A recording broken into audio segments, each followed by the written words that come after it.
오늘 이렇게 한번 인사해 볼까요? 여기까지 잘 오셨습니다. 주님의 손이 함께 하셨습니다. 사랑하고 축복합니다. 오늘 52주 예배를 드립니다. 강한 형벌로 설교를 금지하던 시대가 있었습니다. 불법 집회를 한다는 죄목으로 체포된 사람이 있었습니다. 그는 영국 교회가 제정한 설교 면허를 받지 않고 말씀을 전했다는 죄목으로 12년 동안 감옥에 갇히게 됩니다. 그의 이름이 존 번연입니다. 1678년 존 번연이 5년 동안 감옥에서 집필한 철로 역정 일부가 출간됩니다. 꿈의 형식을 빌어서 천국을 향해 가는 순례자의 여정을 그린 철로 역정은 300년이 지났지만 오늘도 글소인들에게, 아니 세상 많은 사람들에게 고전으로 읽히고 있는 문학 작품입니다. 방학을 맞이하여 자녀들과 한번 읽어보면 큰 유익이 될 것입니다. 거기에 보면 크리스천이 등에 무거운 짐을 지고 순례의 길을 떠납니다. 그의 손에는 성경책이 있습니다. 크리스천에게 양의 문으로 가는 길을 알려주는 전도자가 나옵니다. 신신당부하죠. 그리고 많은 사람들이 그와 함께 순례 여행길을 떠나는데 그 이름들이 보면 참 재미있습니다. 옹보집, 유순한, 헬프, 세속현자, 선의, 낙담, 해석자, 정욕, 인내, 철장속 사내, 우매, 나태, 항자, 허울, 위선, 신중, 분별, 경건, 자선, 허풍성, 다양한 사람들이 그의 곁에서 이야기를 하다가 떨어져 나가기도 하고 낭패를 당하기도 하는 이야기들을 기록합니다.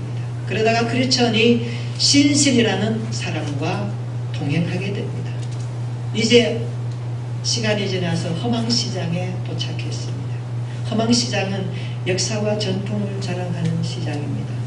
1년 365일 쉬지 않고 시장이 열리는 그 시장이 허망시장입니다. 그 시장에 진열된 상품들을 보면 이런 내용들이 나옵니다. 집, 땅, 직업, 위치, 명예, 계급, 직함, 마을, 왕국, 정욕, 쾌락, 아내, 남편, 아이들, 주인, 종, 생명, 영혼, 금은, 진주, 귀중한 보배들까지, 그리고 게임과 도박과 사기, 온갖 상품들이 그 시장에 가면 볼 수가 있고 살 수가 있습니다. 순례자들의 낯선 행동 거지를 지켜보던 허망시장의 상인 하나가 비웃으면서 묻습니다. 도대체 뭘 사려고 그렇게 돌아다닙니까? 그때 크리스천이 이렇게 대답합니다. 예, 나는 진리를 사려고 합니다. 그러나 진리는 거기에 없었습니다. 이 말을 듣자마자 그 분위기가 이상하게 돌아갑니다. 장사치들이 몰려와서 노골적으로 순례자들을 비난하기 시작합니다. 조롱하기 시작합니다. 놀리고 비아냥거리기 시작하다가 심지어는 우리 저 사람 두들겨 패자라는 말이 일어남과 동시에 많은 사람들이 그를 향하여 몰려듭니다. 이것 때문에 시장이 온통 소동이 벌어지기 시작합니다. 이 상황이 그 시장의 책임자의 귀에 들어갑니다. 결국 크리스천과 신실은 체포되고 많죠. 시장을 손안겠다는 죄명 때문에 그렇습니다.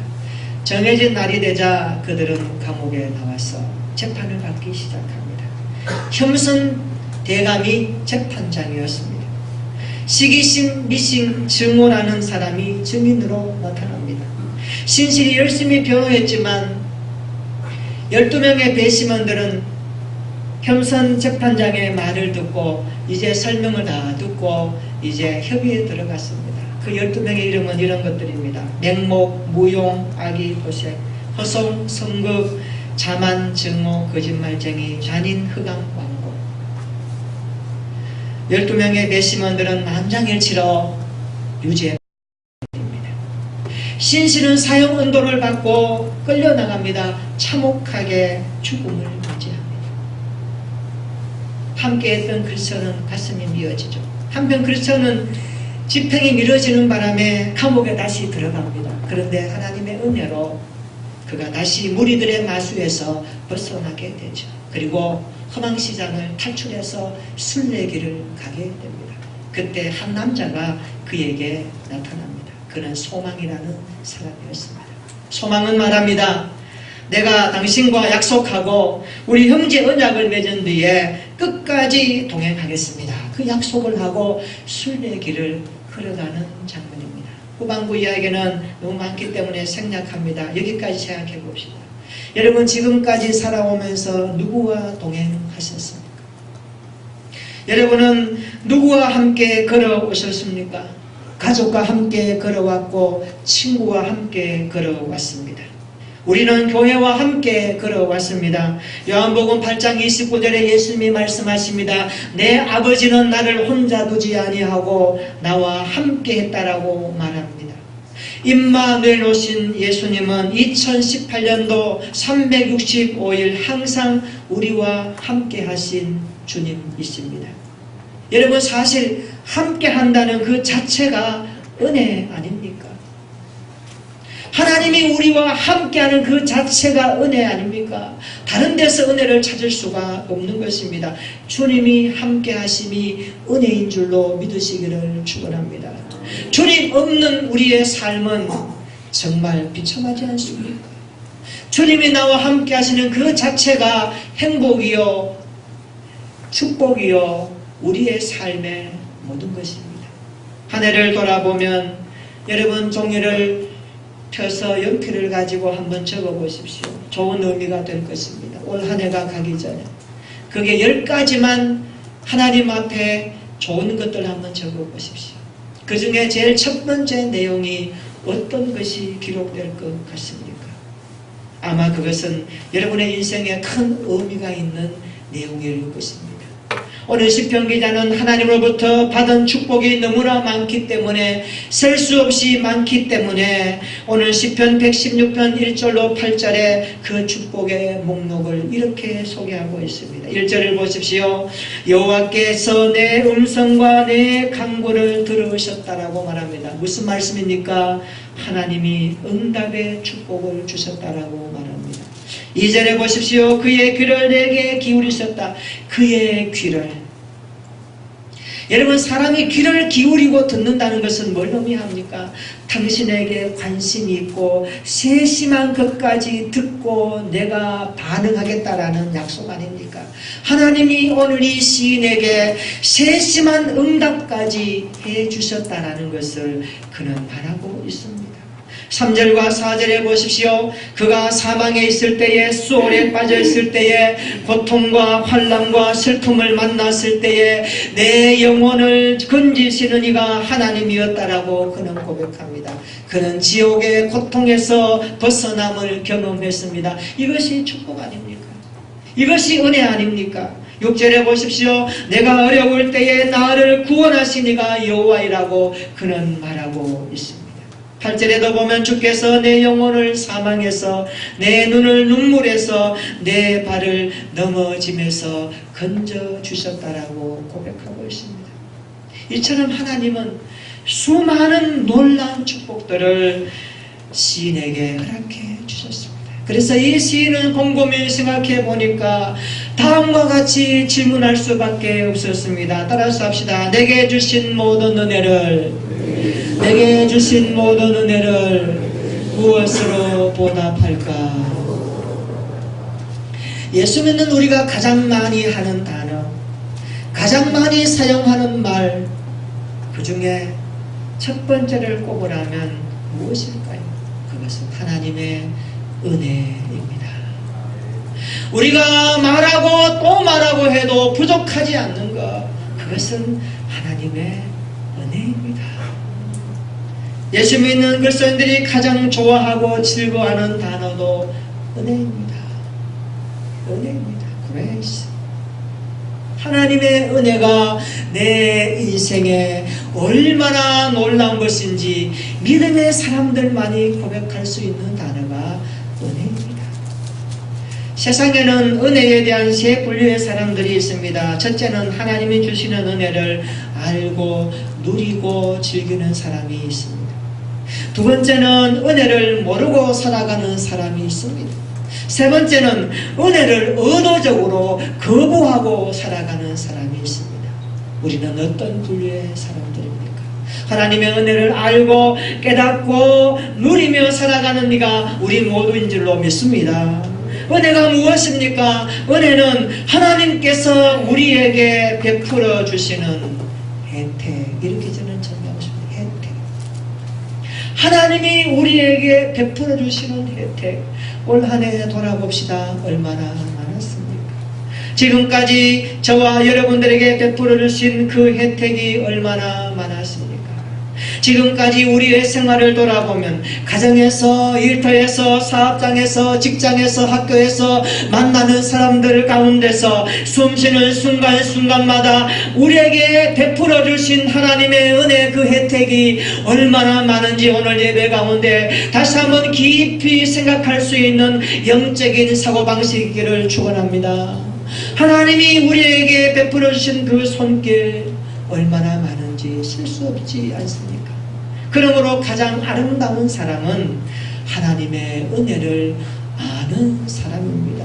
하나님의 은혜는 세 가지의 특징이 있습니다. 성경을 보면 세 가지 요약됩니다. 첫째는요, 하나님의 은혜는 끝이 없습니다. 두 번째, 하나님의 은혜는 부족함이 없습니다. 할렐루야. 세 번째, 하나님의 은혜는 측량할 수 없습니다. 그래서 바울은 말합니다. 로마서에서 깊도다 하나님의 지혜와 지식에 부요하며, 깊도다 하나님의 지혜와 지식에 부요하며, 이 은혜가 측량할 수 없다는 하나님의 은혜, 그것이 바울의 신앙이었습니다. 물이 바다 덮음같이 하나님의 은혜는 측량할 수 없습니다. 이것이 은혜입니다. 그래서 은혜는 하나님께 속한 것입니다. 따라서 합시다. 은혜는 하나님께 속한 것입니다. 은혜의 출처가 하나님이십니다. 믿으시기를 축원합니다. 그러면 세상에는 은혜가 없는 건가요? 아닙니다. 세상이 주는 은혜도 있습니다. 부모님의 은혜도 있고, 친구의 은혜도 있고, 스승의 은혜도 있습니다. 조상들의 은혜도 있다고 사람들이 말합니다. 맞습니다. 우리가 사람들이 주는 은혜를 기억하는 것이 잘못된 것은 아닙니다. 그러나 중요한 것은 세상에서 사람들을 통하여 공급되는 은혜는 하나님이 주시는 은혜의 통로일 뿐이라는 것을 그리스도인들은 잘 정리해야 하는 것입니다. 하나님의 은혜가 그리고 인간은 은혜의 통로일 뿐입니다. 따라서 합시다. 나는 하나님이 주시는 은혜의 통로일 뿐입니다. 세상에서 얻을 수 없는 모든 은혜 하나님으로부터 공급된다는 것을 성경은 말씀하고 있습니다.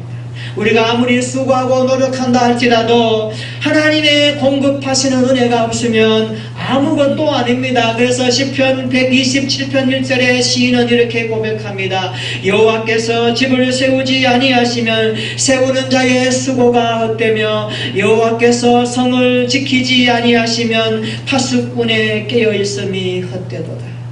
여기는 여호와께서 하셔야 한다는 것입니다. 그렇습니다. 모든 것이 하나님의 은혜입니다. 그래서 시인은 내게 주신 모든 은혜를 내가 여호와께 무엇으로 보답할까?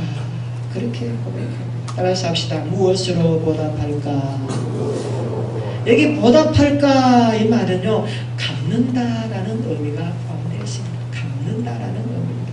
그런데 여러분, 우리가 어떻게 하나님의 은혜를 갚을 수 있겠습니까? 인간은 죽었다가 깨어나도 하나님의 은혜를 못 갚습니다. 이것은 불가능합니다. 그런데 왜 이런 표현을 쓰고 있을까요? 불가능한데 왜 이렇게 사용할까요? 무엇으로 보답할까? 라는 말씀 속에는 아무 것으로도 보답할 수 없다는 안타까움이 함께 내포된 표현입니다. 무엇으로 보답할까? 원어적으로 보니까 이런 뜻입니다. 어떤 일을 하는 것이 불가능하다. 내가 어떤 일을 함으로 하나님이 나에게 주신 은혜를 갚는다는 것은 불가능하다는 것이 원어의 뜻입니다. 어떤 일을 하는 것이 불가능하다.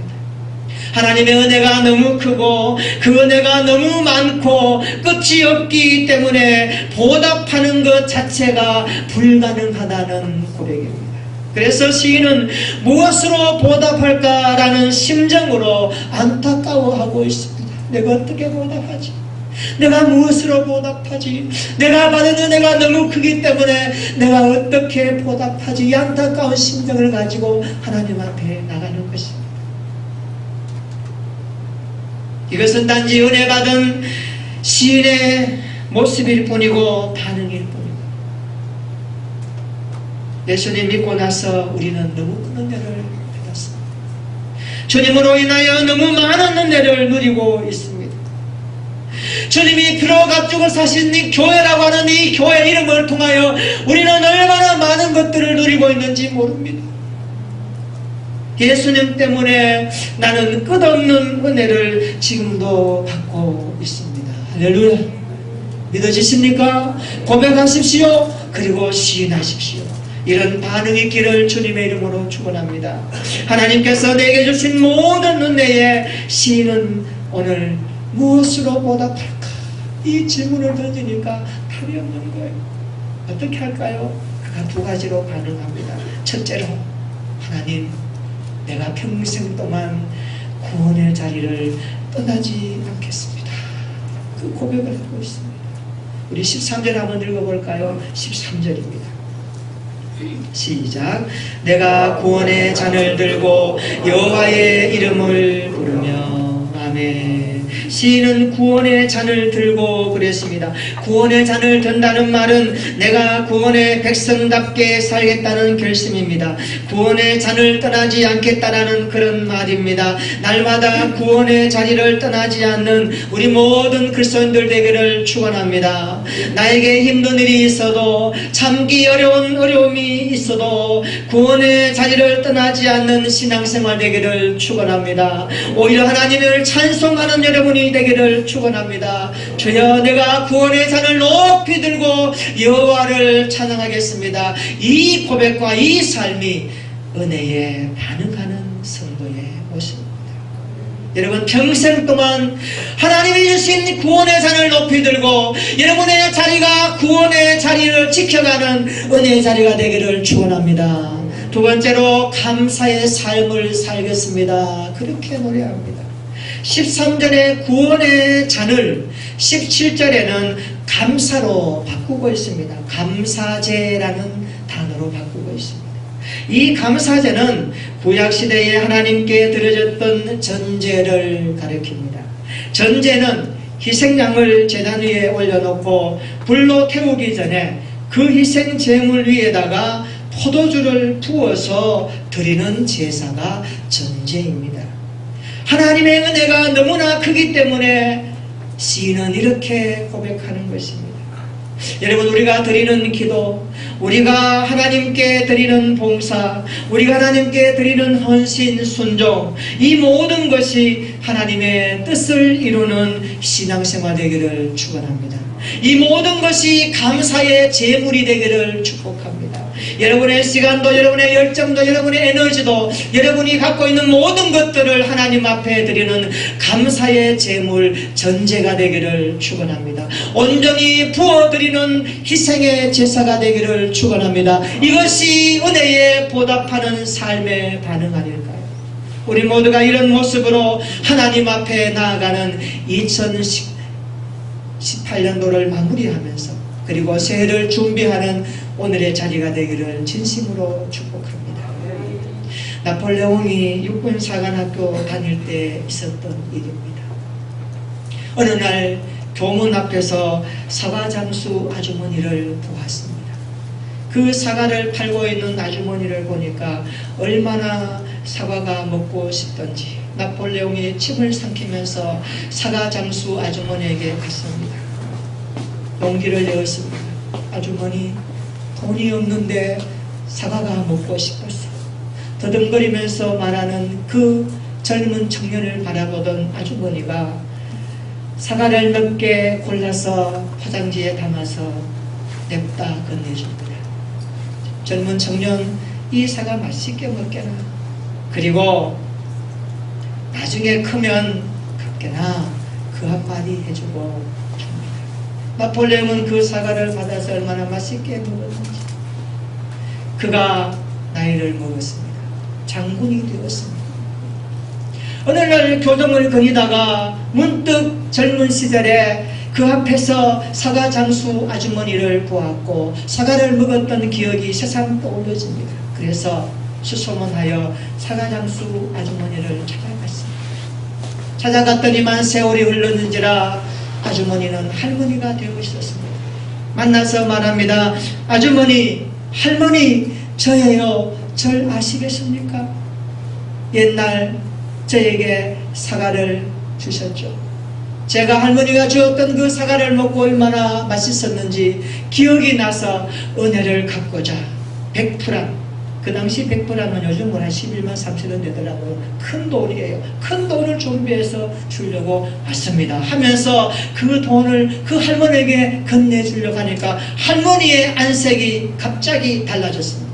할머니가 말합니다. 이보게, 자네 무슨 이런 행동을 하는가? 내가 자네에게 이렇게 하라고 준 것이 아닌데 자네가 은혜를 받았다면 은혜 갚는 삶을 살아야지 은혜는 돈으로 갚는 게 아니라네 하면서 그에게 다독거려 주었습니다.